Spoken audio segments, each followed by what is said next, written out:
Why did they ban 1983 Corvette? Welcome back, muscle car enthusiasts. Today, we're taking a closer look at a controversial piece of GM history: the crossfire injection system. Introduced in the early 1980s, this system was designed to bridge the gap between carburetors and modern fuel injection. It promised improved fuel efficiency and performance, featuring two throttle bodies working together to deliver fuel and air to the engine. Found in the 1982 to 1984 Camaro, Firebird, and Corvette, it sounded revolutionary on paper. But its real-world performance told a different story. Here's an intriguing question. Could the crossfire injection system be part of why GM skipped the 1983 Corvette? This mysterious gap in Corvette production has puzzled enthusiasts for decades. Was it due to engineering challenges, regulatory delays, or even dissatisfaction with the system itself? The decision to focus on refining the 1984 Corvette raises eyebrows. To find the answers, we'll dive into why the crossfire injection system was so problematic. Plagued by uneven fuel distribution, outdated electronics, and a flawed design. Stay tuned as we uncover the reasons behind its failure and explore how it may have shaped Corvette's history.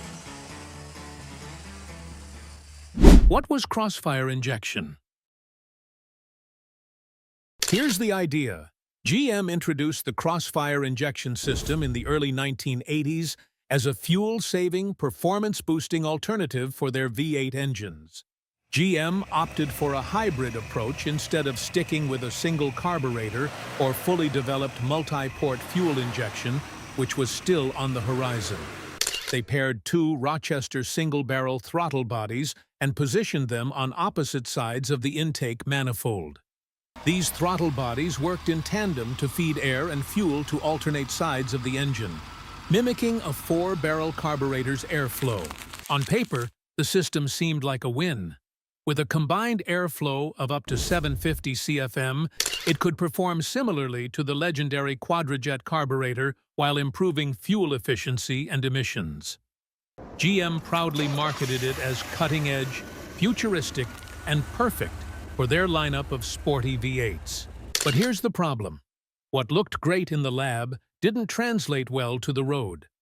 The crossfire system quickly became infamous for being temperamental, inefficient, and prone to failure. Instead of breathing new life into GM's cars, it left drivers with more headaches than horsepower. So, what went wrong? Stick around. We're just getting warmed up.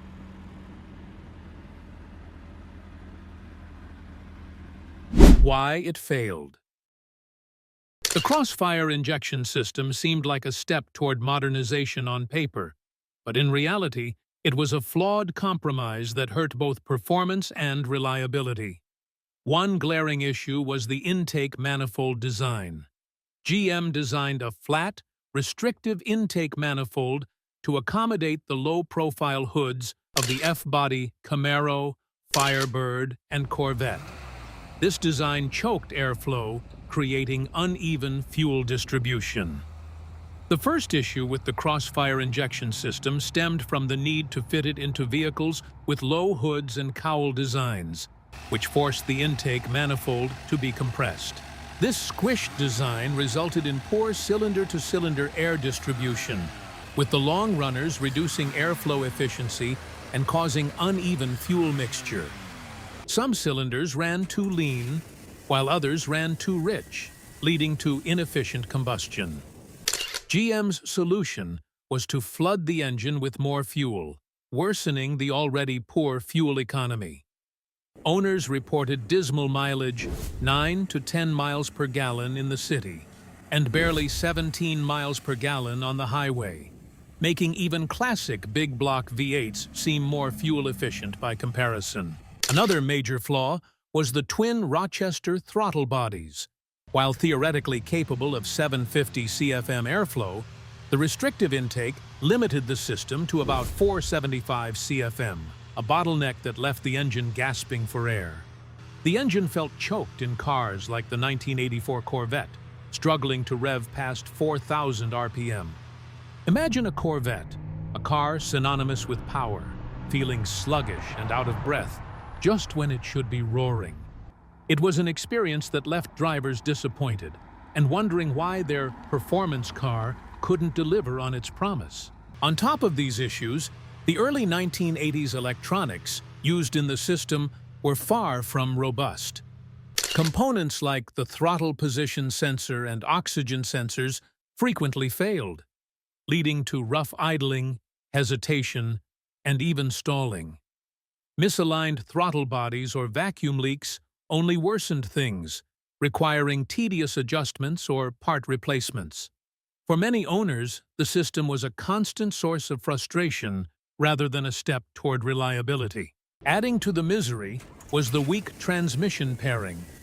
The 1982 Trans Am, for example, came with a turbo-hydromatic 200 transmission, notorious for its reliability issues. It's the kind of transmission that makes you second-guess every hard acceleration because it's essentially a grenade waiting to go off. Muscle car enthusiasts quickly learned to avoid full throttle starts to protect the fragile transmissions. The Corvette's 700 R4 transmission was also weak, with GM programming it to prevent overdrive at full throttle, limiting performance. The Crossfire system's design flaws and weak transmissions left these cars underperforming. Many owners swapped the Crossfire for a carburetor or waited for the improved tuned port injection system in 1985, which finally delivered the performance the Crossfire couldn't. The driving experience: more frustration than fun. From the perspective of a true muscle car enthusiast, the driving experience of a Crossfire-equipped car is more about frustration than fun. Despite being powered by GM's iconic V8 engines, the Crossfire injection system stripped these cars of the raw power and thrilling performance that muscle cars were supposed to deliver. Take the 1982 to 1984 Camaro Z28 and Pontiac Firebird Trans Am, for example. With the 305 Crossfire V8 pushing out only 165 horsepower, it felt like a far cry from the muscle car glory days. That kind of power might have been acceptable for a family sedan, but in a muscle car, it was a major letdown. The 0 to 60 time of 8.5 seconds was sluggish, and when you hit the gas expecting a burst of power, all you got was a mild nudge. Then there's the 1984 Corvette, with its 350 Crossfire V8. Slightly better at 205 horsepower, but still underwhelming for a car with the Corvette name. While it could manage a 0 to 60 time of 6.7 seconds, it still lagged far behind the 1985 Corvette with the tuned port injection system, which shaved a full second off that time. The engine's poor airflow meant it would run out of breath at 4,000 revolutions per minute, making high-speed driving feel like a struggle. For anyone expecting that Corvette thrill, it was a huge disappointment. Fuel economy was another letdown. GM marketed the Crossfire system as more efficient, but it fell short. Reliability was a constant headache. The Crossfire system was plagued with finicky early 80s electronics, leaky vacuum lines, and throttle bodies that needed to be perfectly aligned. A single misalignment or faulty sensor could cause the car to run poorly. For many owners, troubleshooting these issues became more of a chore than driving for enjoyment. In the end, many enthusiasts swapped the Crossfire system for a traditional carburetor, which was simpler, more reliable, and often offered better performance.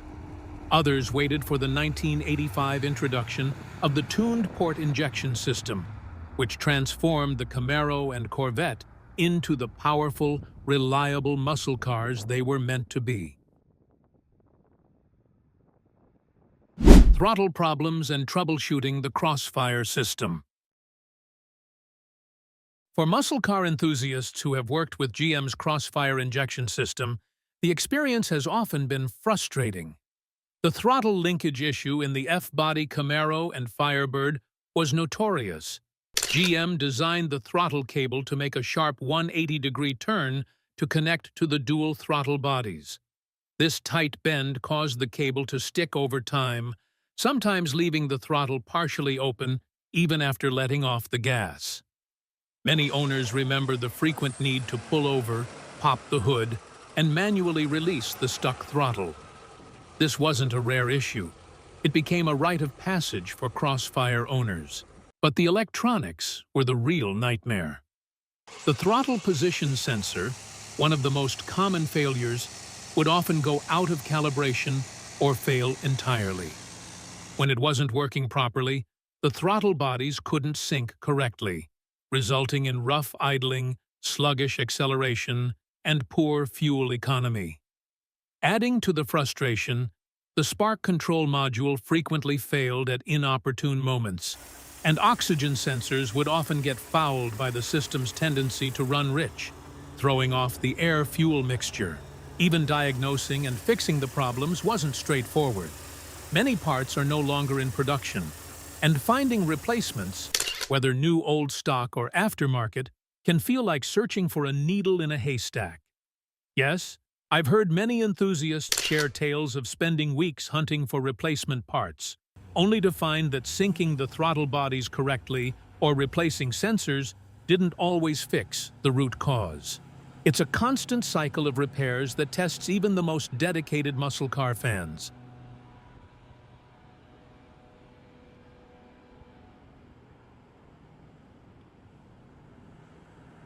Why there was no 1983 Corvette. The absence of a 1983 Corvette wasn't just a coincidence. It was a calculated move by GM to ensure the next-generation C4 Corvette met expectations. The 1982 Corvette, featuring the Crossfire injection system, faced widespread criticism for its poor fuel economy, underwhelming performance, and reliability issues. These flaws highlighted the need for significant changes, prompting GM to take a bold step: skip the 1983 model year altogether. Instead of rushing production, GM used the extra time to refine the Corvette's design and performance. The team focused on addressing the Crossfire system's issues, which was replaced in later models with the more efficient, tuned port injection system, delivering better power and fuel management. Additionally, GM worked on improving the car's build quality, including upgrades to the drivetrain and body structure, ensuring the C4 Corvette would meet the evolving emission regulations and market demands. While no 1983 Corvettes were officially sold, 43 prototypes were built for testing purposes. These were never meant for public release, and all but one were destroyed. That single survivor now resides in the National Corvette Museum, a rare piece of history from the year GM took a strategic pause to deliver the revolutionary 1984 Corvette, a model that successfully restored the car's reputation. Advice and final thoughts. Unless you have a nostalgic connection to the 1982 Trans Am or other Crossfire-equipped cars, owning one might not be worth the trouble. While they have their charm, the notorious quirks of the Crossfire injection system, coupled with weak transmissions and reliability issues, can quickly overshadow the joy of ownership. F-body enthusiasts are better off looking at 1984 Camaro Z28 or Firebird Trans Am models with the high-performance 4-barrel carburetor, delivering up to 190 to 205 horsepower with better acceleration and reliability. For Corvette fans, the advice is even clearer. Skip the 1984 Crossfire Corvette and aim for the 1985 model. By then, GM had introduced the superior tuned port injection system, boosting power to 230 horsepower and delivering significantly improved torque and throttle response.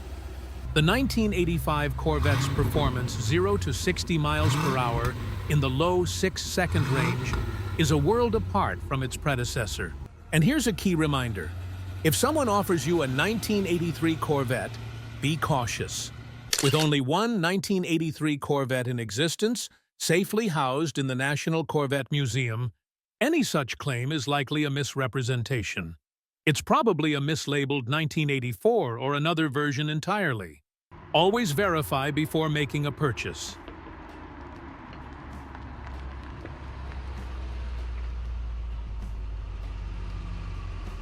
So, there you have it, the story of GM's crossfire injection system, a bold idea that failed to deliver despite its promise to combine fuel efficiency with performance. The system's quirks, design flaws, and endless troubleshooting frustrated many. Ultimately, its poor reliability and underwhelming performance led GM to phase it out quickly, with its disastrous reputation cementing its fate. So, why did they effectively ban it in 1983? Simply put, the system couldn't meet expectations in an era where innovation needed to be flawless to compete. If you've had any experiences with a crossfire-equipped car, good or bad, we'd love to hear about them. Share your story in the comments below. Your insights might help others handle this tricky system. If you enjoyed this deep dive, don't forget to like and share this video with other muscle car enthusiasts. Before you go, check out the thumbnails at the bottom left and right corners for more great videos tailored just for you. If you haven't already, hit that subscribe button and tap the bell icon so you'll never miss another upload. Thanks for watching, and until next time, stay safe and keep those engines roaring.